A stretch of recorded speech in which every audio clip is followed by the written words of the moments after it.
Comme vous venez de le dire, il faut que ça soit efficace tout de suite. Et qui sera là pour vérifier Écoutez, tous les 6 mois, je suis prête à revenir pour vous dire comment ça marche. Jusqu'en 2050. Jusqu'en 2050, parce que c'est en effet tout de suite. Alors comment ça va marcher?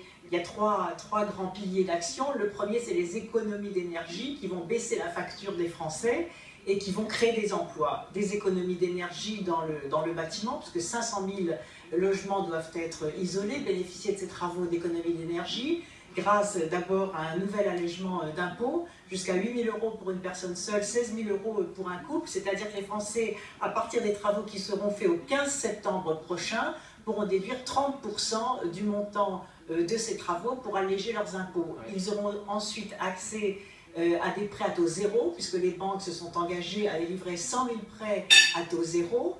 Les entreprises vont bénéficier des prêts de la Banque publique d'investissement et d'un fonds spécifique de la transition énergétique qui va permettre de financer tous les projets liés aux énergies renouvelables et donc de créer dans les métiers du bâtiment, en particulier des travaux publics, 100 000 emplois sur 3 ans.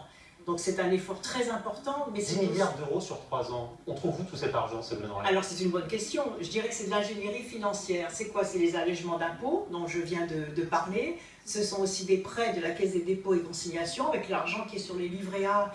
Les entreprises, les collectivités vont pouvoir bénéficier de prêts à 1,75%.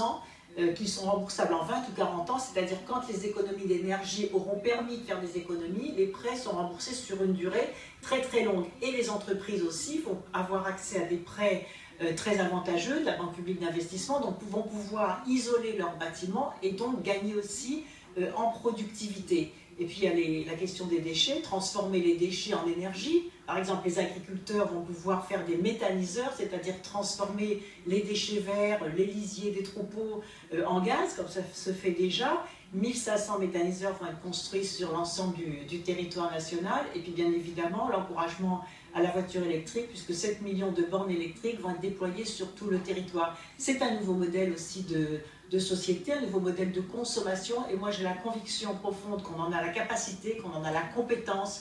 Quand je vois sur les territoires l'ingéniosité des entreprises que je réunissais encore cet après-midi, toutes celles qui investissent dans les énergies renouvelables, le solaire, l'éolien, la biomasse, le photovoltaïque, l'hydrolien, etc. Et donc c'est une façon aussi de sortir de la crise par la croissance verte. Projet de loi qui sera donc présenté demain au Conseil des ministres. Merci beaucoup. Exactement.